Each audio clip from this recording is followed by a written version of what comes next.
Students, आज हम समझेंगे कि वेक्टर्स की एडिशन और सब्ट्रैक्शन किस तरह से की जा सकती है। यानी हम ये बात जानते हैं कि जो हमारे पास स्केलर क्वांटिटीज हैं, जैसे मैं मैथ्स की बात करता हूँ, अगर हमें 5 kg में 11 kg मैथ्स ऐड करना पड़ जाए तो हम इन्हें सिंपल जो अरिथमेटिक जो हमारे पास सम का एक टेक्निक होती है कि हम इन्हें ऐड कर लेते हैं और ये हमारे पास 16 kg आ जाता है। लेकिन अब वेक्टर्स में जो है इस तरह से नहीं होता कि अगर हमने 5 न्यूटन की फोर्स 11 न्यूटन फोर्स ऐड करनी है, हाँ उसमें अगर डायरेक्शन सेम होगी तो फिर हम इन्हें ऐड करके 11 न्यूटन यानी 11 और 5 को ऐड करके 16 न्यूटन कह सकते हैं। लेकिन अगर उनकी डायरेक्शन सेम नहीं होगी तो फिर हम उन्हें इस तरह से ऐड नहीं कर सकते, नहीं वहां पे फिर हमें ग्राफिकली जो है एक मेथड यूज करना पड़ता है जिसे हम हेड टू टेल रूल कहते हैं। ठीक है, यानी फिर एडिशन में भी, सब्ट्रैक्शन में भी और फिर मल्टीप्लीकेशन में भी वेक्टर्स की हम यही ग्राफिकल मेथड जो है इस्तेमाल करते हैं। अब हम देखते हैं कि एक वेक्टर को हम कैसे हेड टू टेल रूल से ऐड कर सकते हैं।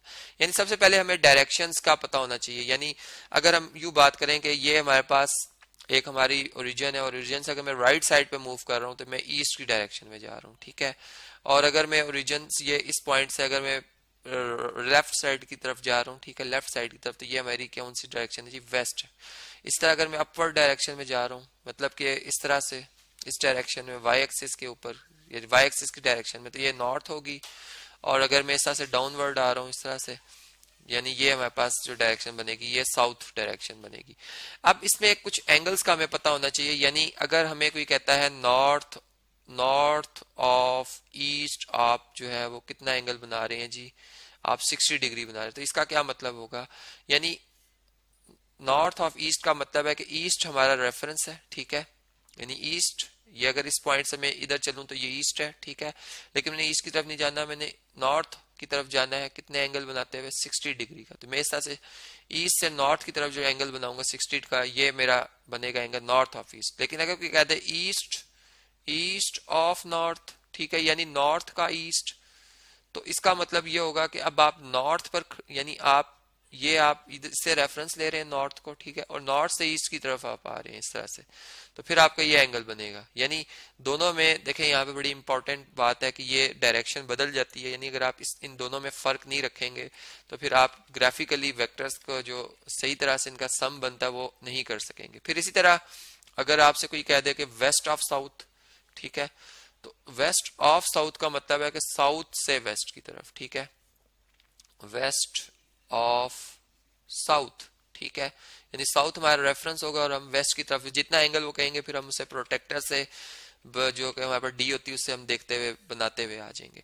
चलें, ये बात हमें पता चली। अब हम देखते हैं कि एक वेक्टर्स जो हमारे पास यहाँ पे मौजूद है, एक डेली लाइफ का हम प्रॉब्लम लेते हैं। एक पर्सन है जो कि ए पॉइंट से स्टार्ट हुए हैं चलना, ठीक है, और वो फाइनली बी पॉइंट तक पहुंचे, लेकिन उन्होंने उसमें 3 डिस्प्लेसमेंट कवर किए हैं इस फासले में। ठीक है, यानी पहला जो उनका डिस्प्लेसमेंट है वो उन्होंने कैसे कवर किया कि उन्होंने 3 किलोमीटर का फासला जो है वो, सॉरी 2 किलोमीटर का, चले हम कर लेते हैं जी, 2 किलोमीटर का उन्होंने फासला तय किया है। ठीक है, और जिस डायरेक्शन में वो मूव करते रहे हैं वो है जी नॉर्थ ऑफ ईस्ट। ठीक है, नॉर्थ ऑफ ईस्ट डायरेक्शन में, और कितना एंगल बनाते हुए चलते रहे हैं जी? 30 डिग्री का। ठीक है, ये एक वेक्टर क्वांटिटीज थी, मैंने इसकी डायरेक्शन भी साथ में लिखी। फिर इसी तरह अब जब वो 2 किलोमीटर का फासला तय कर लेते हैं तो मजीद उन्होंने फिर एक खास डायरेक्शन में मूव करना शुरू कर दिया, यानी फिर डिस्प्लेसमेंट कवर कर रहे हैं 3 किलोमीटर का, और इसी नॉर्थ ऑफ ईस्ट डायरेक्शन में ही मूव कर रहे हैं, लेकिन अब एंगल अपना पहले से मुख्तलिफ बना के चल रहे हैं।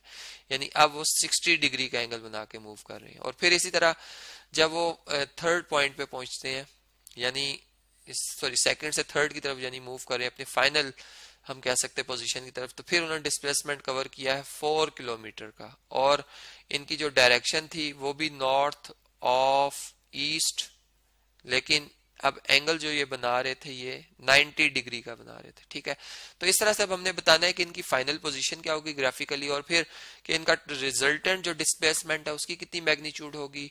ठीक है, जिसे हम डी आर भी कह सकते हैं, रिजल्टेंट वेक्टर जो हमारा डिस्प्लेसमेंट है उसकी मैग्नीट्यूड भी ढूंढनी हमने, और दूसरा हमने देखना है कि उसकी डायरेक्शन क्या होगी, या नॉर्थ ऑफ ईस्ट होगी और कितने डिग्री होगी। ठीक है, तो अब इसे कैलकुलेट करने के लिए हम यहाँ पे एक जो है वो ग्राफिकल जो मेथड है हमारा उससे हम इस्तेमाल करते हैं। देखें, सबसे पहले मैं यूं बात करता हूं कि ये इनकी ए पोजीशन है, यानी जहां से इन्हें स्टार्ट शुरू किया अपना जो डिस्टेंस। अब अगर यहां से वो राइट साइड पे मूव करते हैं, ठीक है, तो ये इनकी ईस्ट डायरेक्शन है। और यहाँ से अगर ये अपवर्ड मूव करते हैं तो ये इनकी कौन सी डायरेक्शन है जी, नॉर्थ।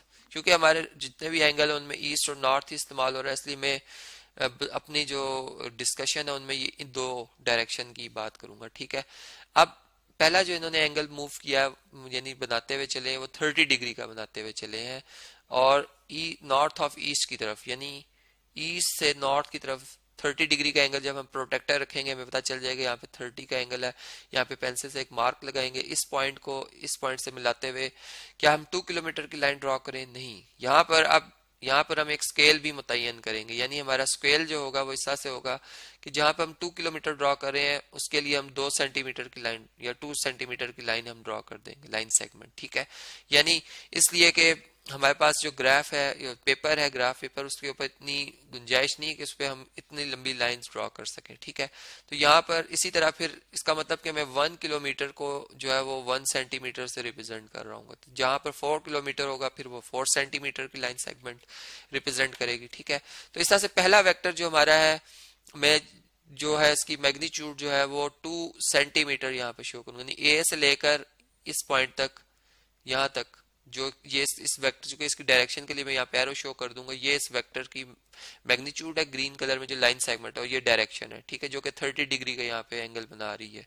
तो ये हमारे पास आ गई जी कितनी, 2 सेंटीमीटर लाइन सेगमेंट, ठीक है। ये हमारा पहला वेक्टर है D1, इसे मैं इस तरह से लिख देता हूँ, ठीक है। अब हमारा जो सेकंड वेक्टर है जिसे मैं व्हाइट कलर में शो करूंगा, अब हमने इस पॉइंट से, यानी जहां पर ये हेड है, इधर से अब किधर मूव करना है। अब हम इस डायरेक्शन को देखेंगे, नॉर्थ ऑफ ईस्ट, लेकिन 60 डिग्री। इसका मतलब यहां से फिर मैं पहले एक लाइन, यानी अगर मैं इस पॉइंट से यहां से अगर मैं राइट साइड पे मूव कर जाऊंगा तो ये मेरी ईस्ट की डायरेक्शन में 0 डिग्री का एंगल बनाते हुए मैं जा रहा हूँ। लेकिन अगर मैं इस तरह से मूव कर जाता हूँ तो इसका मतलब मैं नॉर्थ डायरेक्शन में मूव कर रहा हूँ। लेकिन मैंने ना तो नॉर्थ में मूव करना है ना ईस्ट में, मैंने नॉर्थ ऑफ ईस्ट की डायरेक्शन में 60 डिग्री का एंगल बनाना है। यानी ईस्ट से नॉर्थ की तरफ 60 डिग्री का एंगल में देखूंगा किस तरह से बनता है, ठीक है। यानी प्रोटेक्टर रखूंगा यहाँ पे और फिर एक लाइन सेगमेंट ड्रॉ करूंगा 3 सेंटीमीटर की। तो यहाँ पर मैं इस तरह से 3 सेंटीमीटर की एक लाइन सेगमेंट ड्रॉ कर रहा हूँ, ठीक है, जो कि इससे थोड़ी सी ज्यादा है।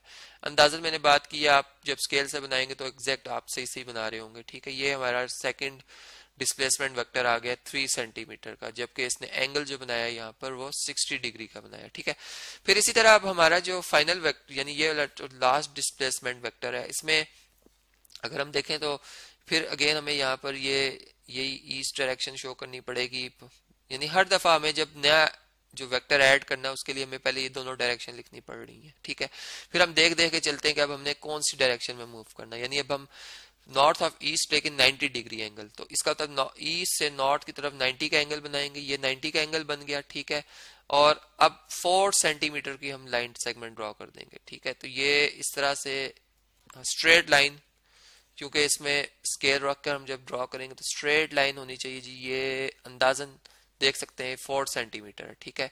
तो ये हमारा आ गया थर्ड D3, जो कि हमने 4 सेंटीमीटर की लाइन सेगमेंट ड्रॉ की है। ये डिस्प्लेसमेंट वेक्टर आ गया है। अब ऐसा है कि अब अगर हम इन्हें ऐड कर लेते हैं, इन तीनों का रिजल्टेंट ले लेते हैं, ठीक है। यानी किस तरह से रिजल्टेंट लेंगे कि जो हमारा इनिशियल वेक्टर है, यानी जो पहला वेक्टर था उसके टेल से जो लास्ट वेक्टर है उसके हेड को आपस में ज्वाइन करना है। यानी इन दो पॉइंट्स को आपस में हमने स्केल से ज्वाइन करना है, ठीक है। और स्केल से इनकी मेजरमेंट ले सकते हैं, या फिर वो जो एक हमारे पास डिवाइडर होता है, यानी जो एक कंपास नुमा होता है लेकिन उसमें दोनों तरफ नीडल लगी होती है, नोके होती हैं, उनको रखेंगे यहाँ पर इन दो पॉइंट्स पे, ए और ये बी पॉइंट पर, और फिर स्केल पर रखकर इसकी मेजरमेंट ले लेंगे। जो कि मैंने देखी, जब मैंने इसे रफ वर्क में देखा, मेरे पास ये पता चला कि जो रिजल्टेंट आ रहा है डिस्प्लेसमेंट, इसकी जो टोटल मैग्नीट्यूड है वो 8.2 सेंटीमीटर आ रही है, ठीक है। इसका मतलब कि इस बॉडी ने जो टोटल डिस्प्लेसमेंट कवर किया है, वो टोटल जो रिजल्टेंट जिसे मैं कहूंगा डिस्प्लेसमेंट, वो कितना कवर किया हुआ है जी, वो 8.2 किलोमीटर का किया हुआ है, ठीक है। यानी यहाँ पर अब आप देखें तो इनका जो अलजेब्रिक सम बनता है वो 2 + 3 5 + 4 9 बनता है, लेकिन ये 9 नहीं है, चूंकि डायरेक्शन से देखें मैग्नीट्यूड में फर्क पड़ रहा था। और दूसरी बात कि अगर हमने डायरेक्शन देखनी हो तो ये यहाँ से आप प्रोटेक्टर रखेंगे, डी रखेंगे, और आप देखेंगे ये कि कितनी रोटेशन ये बन रही है, ठीक है, इस रिजल्टेंट की ईस्ट से नॉर्थ की तरफ। तो ये हमारे पास जो है ये 67 डिग्री बनती है। तो इस तरह से हमने देखा कि ये हमारा रिजल्टेंट वेक्टर किस तरह से हमें मिला।